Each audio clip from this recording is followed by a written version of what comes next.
அந்த இதுல தான் அதுக்கப்புறம் சொல்றாரு, இதே மனநிலை உள்ளவங்கள ஒன்றிணைப்போம் அப்படின்னு சொல்றாரு. ஏங்க நாங்களும் அதுதாங்க சொல்றோம். ஓபிஎஸ் வச்சுக்கிட்டு அப்புறமா அதுக்கு பின்னாடி ஒருங்கிணை குழு நடத்தி எல்லோரும் அதாங்க சொல்றோம் ஒருங்கிணைன்னு சொல்லி. ஒருங்கிணைய வேண்டான்னு யாரு சொல்றாங்கன்னா இல்ல இந்த பழனிசாமி அவர் கூட இருக்க கூடாரமும் 10 பேரும் சொல்லுவாங்க. அவர் கூட இருக்கிறது 80% ஒருங்கிணைன்னு தான் சொல்றாங்க. இதுல என்ன புதுமையை கண்டுபிடிச்சிட்டீங்க நீங்க? நீங்க பதில் சொல்லுங்க. இன்னைக்கு நான் உன் தலைமையை ஏத்துக்க மாட்டேன், நீ ஒத்து வர மாட்டேன்ற, ஆகவே இனி உன்னுடைய தலைமை எனக்கு தேவையில்லை, 10 நாள் முடிவு சொல்லு, இல்லைன்னா என் பயணம் தொடரும். இன்னைக்கே சொல்லிருக்கலாமே. 10 நாள் என்ன டைம் தர்றது? நீ என்ன டாக்டரா?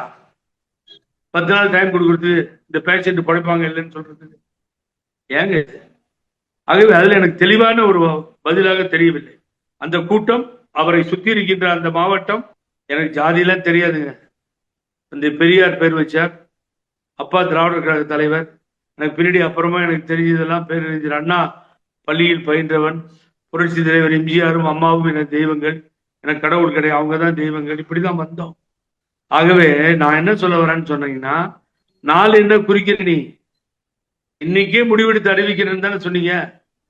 பிரஸ்காரங்களுக்கு நல்லா இருக்கும், ஓட்டுக்கு இன்னொரு 10 நாளைக்கு ஜம்முன்னு இதான் இது ரீல் ஓடும். அப்புறம் 10 நாள் கழிச்சு அவர் என்ன பண்றாரு?